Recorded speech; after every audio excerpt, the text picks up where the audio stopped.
This podcast is supported by the Talmud Torah of St. Paul, community Jewish education for learners of all ages. Connect to your Jewish identity, heritage, and community, and become a lifelong Jewish learner. Learn more at ttsp.org.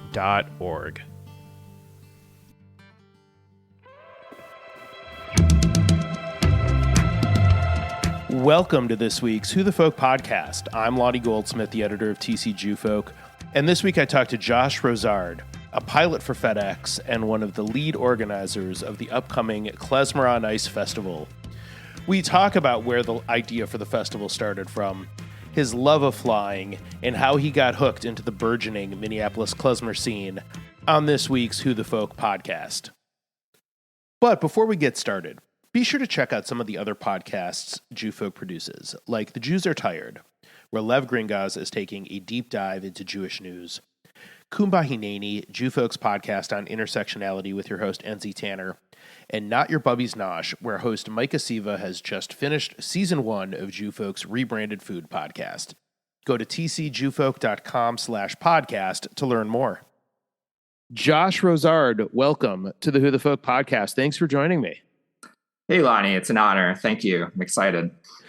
So Josh, you are the organizer of the upcoming Klezmer on Ice festival, I guess is the festival. Are we calling it a festival? Yeah, it's a weekend long, although more of a long weekend. Plus, we're actually doing a little bit of playing the weekend before, but it's loosely a long weekend music festival, as well as kind of singing and dancing and just all things Yiddish and Klezmer culture. So this is sort of your brainchild. How did it come together? Where did it come from? It was my idea to do this in Minneapolis, but it's certainly not like a new idea. Okay.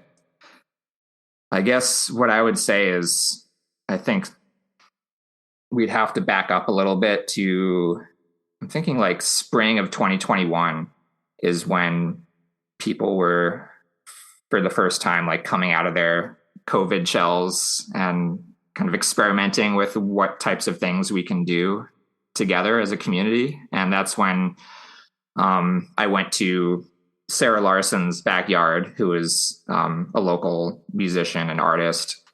And she had a Klezmer jam where there was like maybe 20 or 30 people all sitting outside, like 10 feet apart from each other, wearing masks and playing Klezmer music. She's got to have a good sized backyard to pull that off. She had the perfect space for it. We also, I think we went into the alley a little bit too, so we may have overflowed slightly. But as time has gone on, we've gotten a little bit closer to each other, and so we don't take up as much space. But so I've kind of been helping Sarah with those recently, and like that's a big part of the scene here in Minneapolis. And so I'd say if you take that and then you combine that with a trip that I went on to Portland last May to go to the Portland Klezmer Festival, and like had such a good time going to the concerts. And I actually I have a cousin in Portland, and I have some friends that I met up with out there, and like getting that group of people together completely randomly and going and all dancing together to Klezmer music in a bar in Portland was so much fun. And then like I learned so much about Klezmer music at the workshops the next day.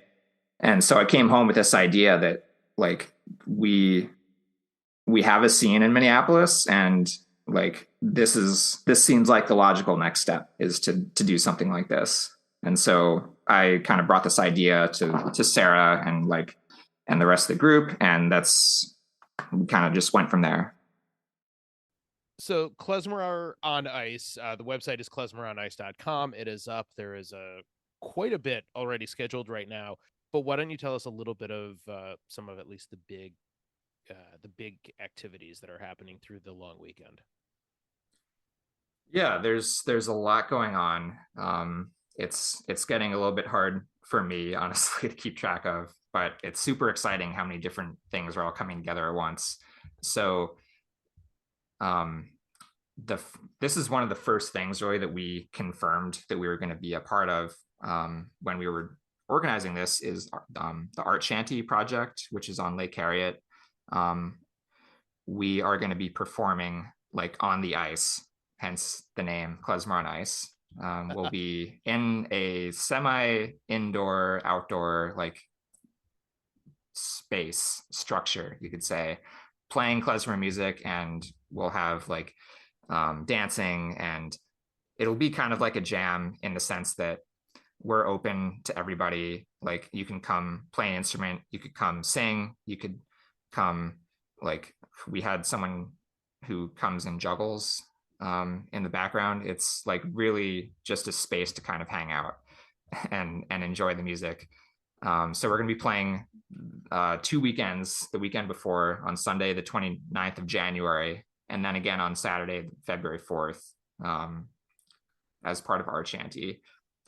I'd say I'll say the 3 other really big activities are the workshops. That's if you ever have thought about like wanting to play klezmer music on an instrument, or wanting to sing in Yiddish, or even just learning how to like dance to klezmer music. Like I said earlier, like learning from people who know what they're doing is so valuable compared to trying to do it on your own. So like these workshops are really important. Those are going to be on Sunday, the 5th at the JCC. And our headline, JCC? Sorry, at the CAP Center in St. Paul. In St. Paul. Okay, cool.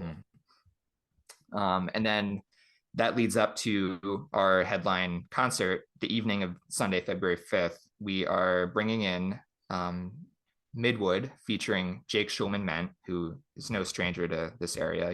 He's been here, but for the first time, he's bringing his whole band with him. So this is going to be a really cool concert at the Cedar Cultural Center Sunday night.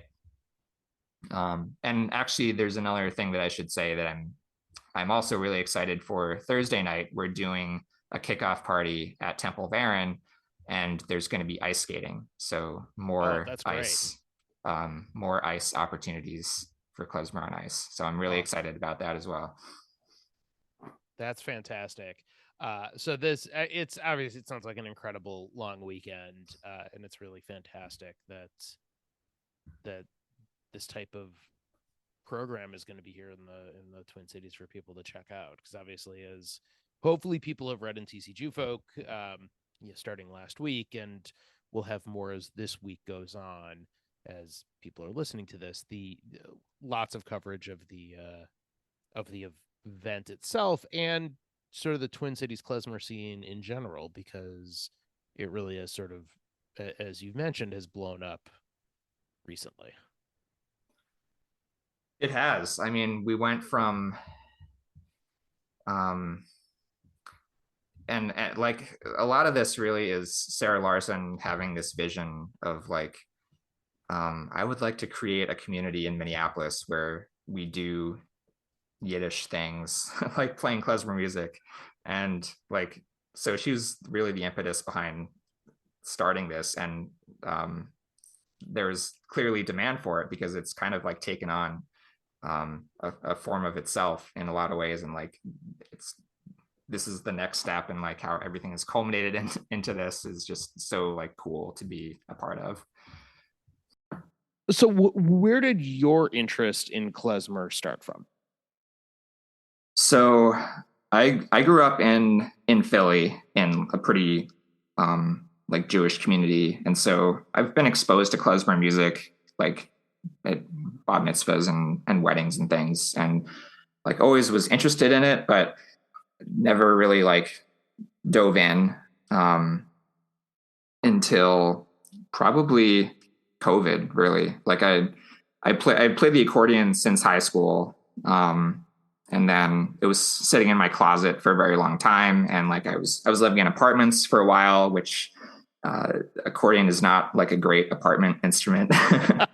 I try to be a good neighbor, but we bought, my wife and I bought a house in 2018. So I had some more space, and then I was sitting at home. not really being able to do anything. And so I took the accordion out and was like, I'm going to learn how to play klezmer music now because I've heard it and I could play like Hava Nagila on the accordion, but I wanted to learn a little bit more about it.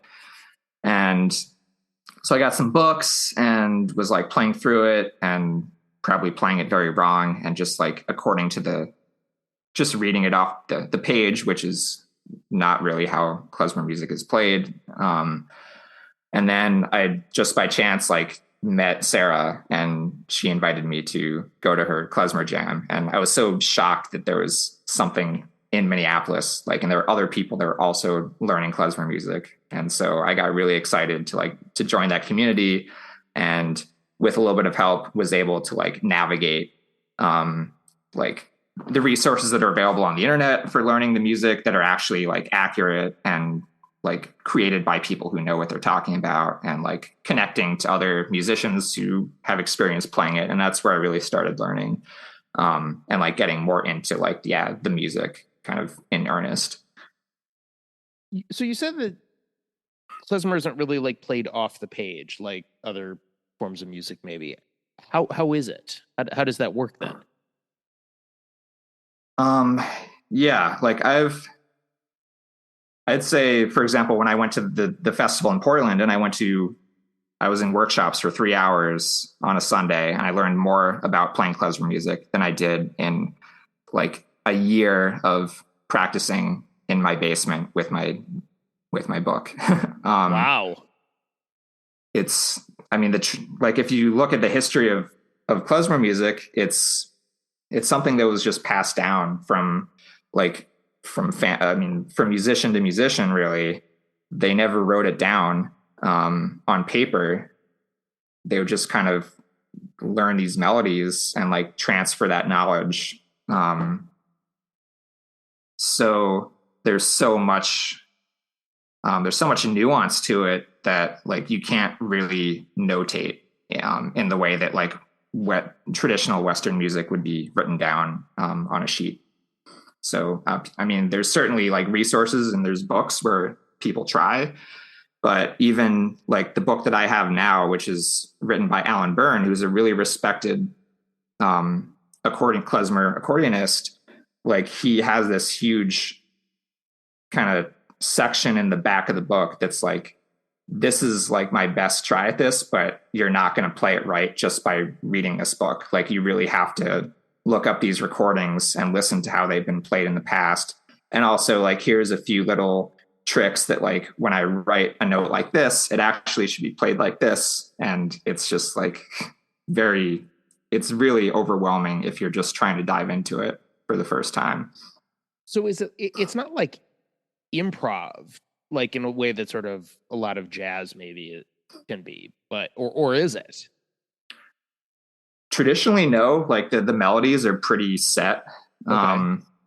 There certainly are musicians that are playing klezmer music more improvisationally, and like a lot of that has to do with how klezmer has like mixed with other types of music, like with jazz music and New Orleans type kind of style, and when like it was brought to America. But like the melodies are really like these really ancient melodies that have been passed down, and it's kind of like playing Whisper Down the Lane. Like someone might change it up a tiny bit through time, but it's actually pretty rigid in how it's played. I think so much of Jewish history is based on these competing moments of triumph and despair. And so in klezmer music, we have like these happy songs, sad songs, or in most cases, actually, songs that change feeling from one measure to the other, or even from note to note. And it's hard to get a sense of that from the notes on the page. There's an old Yiddish folk song called Oifen Pripitchik about a rabbi teaching children the Aleph Beis. And at the end of the song, there's a line that goes, when you children grow older, you will understand how many tears lie in these letters. And so in klezmer, there's actually an ornamentation called the kretz, which is literally Yiddish for the sob. And you hear it all the time in the music, but it's not written on the page. So that's one example. A teacher can show you how to make your instrument sob and when to do it in the music.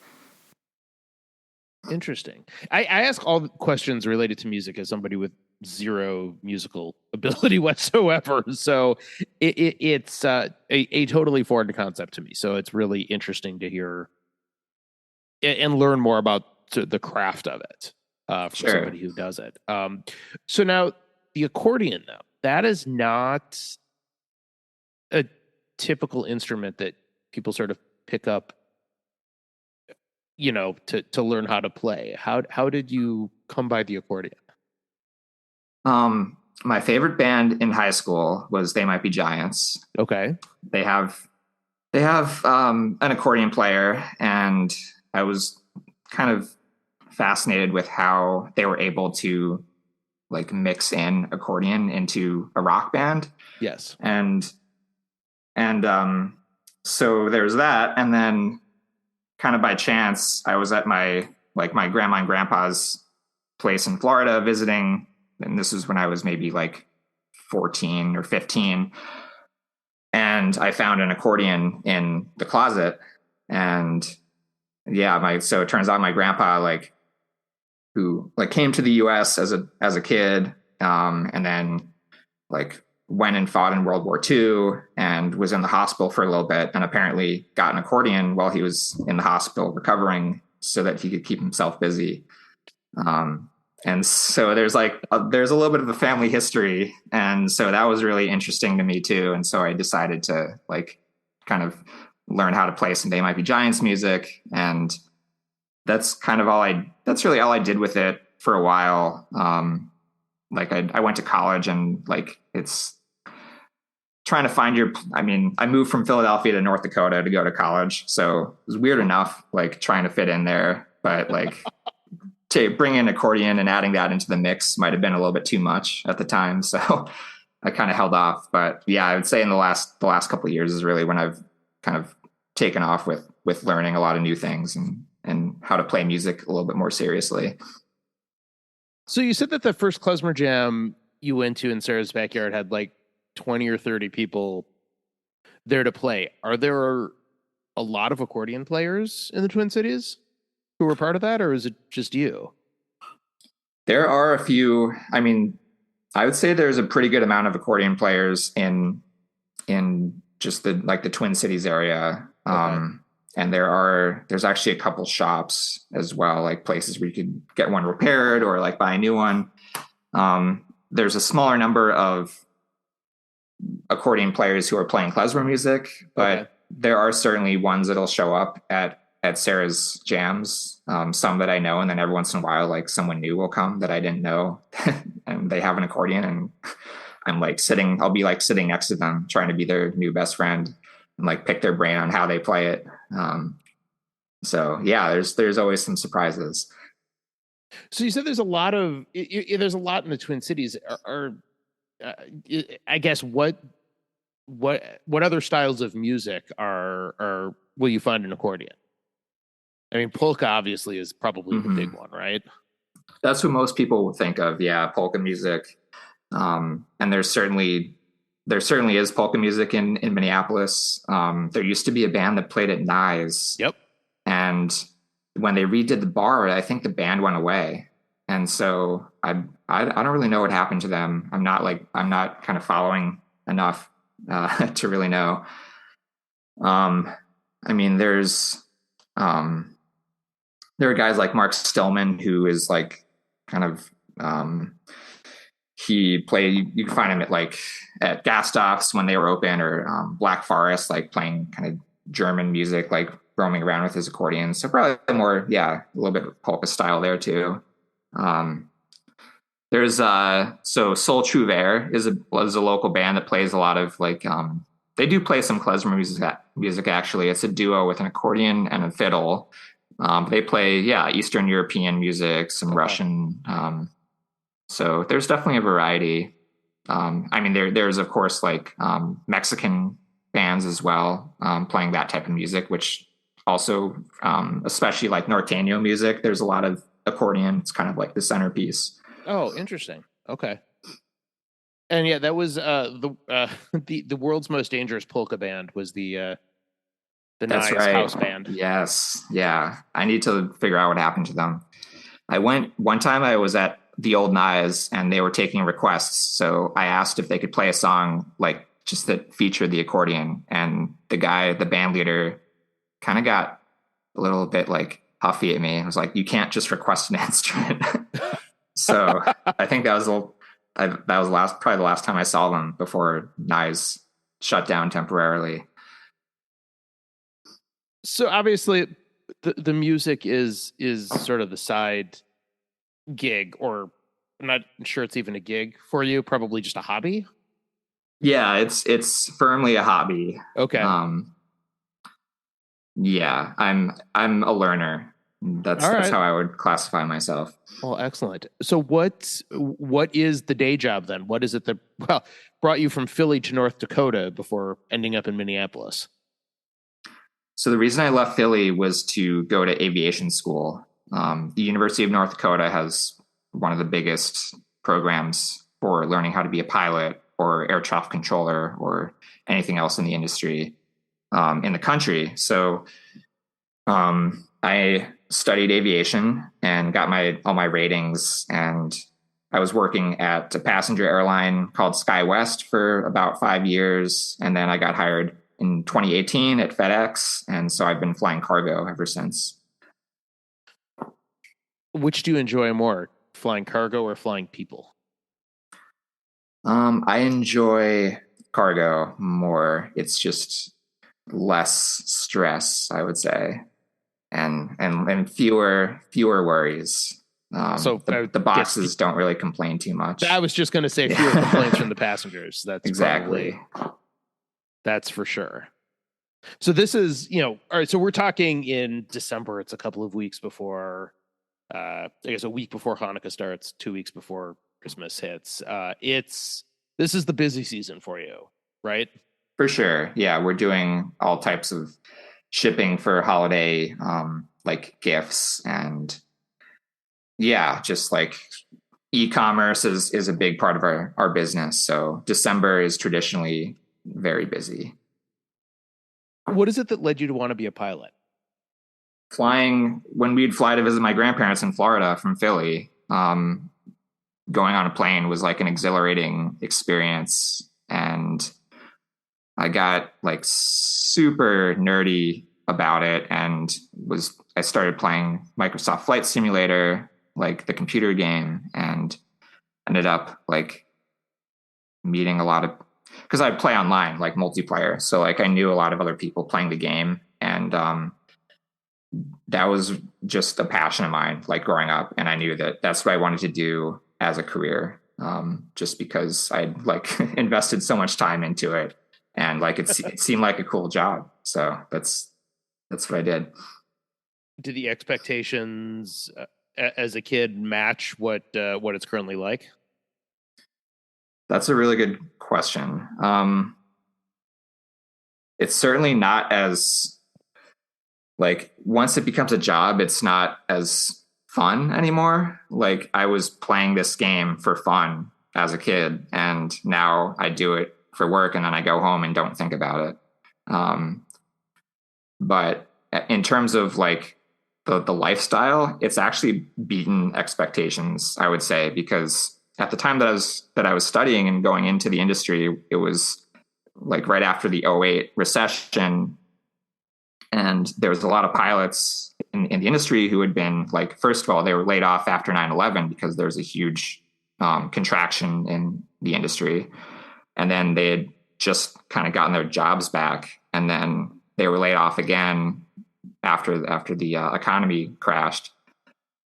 And like a lot of airlines were going bankrupt. It was like a really bad time to go into it. And a lot of people were saying, you're making a mistake. And so that's kind of the context that I had. And I still, for some reason, wanted to do it. But since I've gotten into the industry, like we've actually had some really good years. And especially going to a cargo company at the start of the pandemic was incredible too, because a lot of my friends in the passenger side were actually like not working for a year.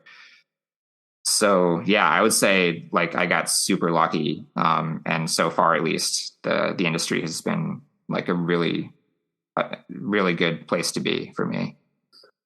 That's awesome. Well, Josh, it sounds like I know you're about to embark on a very busy week, a couple of weeks. So we will let you go and get ready for your day job here. But last couple of questions before we let you go. Sure. First, what is your favorite Jewish holiday? My favorite Jewish holiday is Sukkot, and this is a realization that came to me in the COVID years of having so much isolation and kind of coming out of that long winter into Sukkot and like doing things outside with people. Really kind of hit me as like, this is a holiday where people just like hang out together outside. And that's like one of my favorite things to do. So it's, yeah, definitely Sukkot. And what is your favorite Jewish food?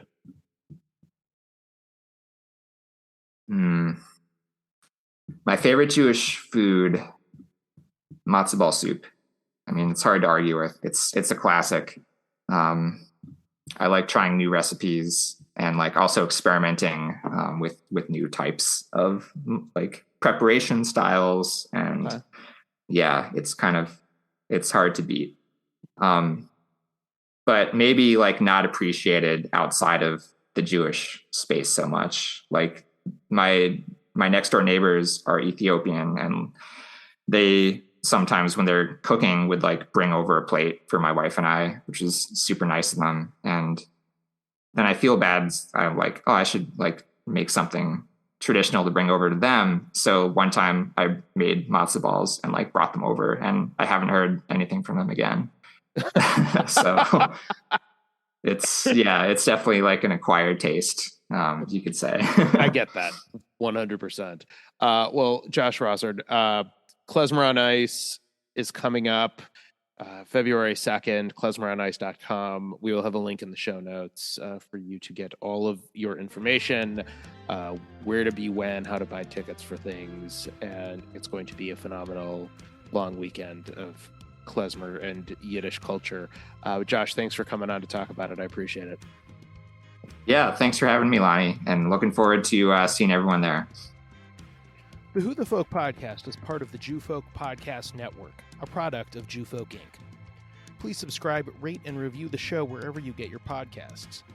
If you have suggestions for other podcast guests, please email them to me at editor@tcjewfolk.com.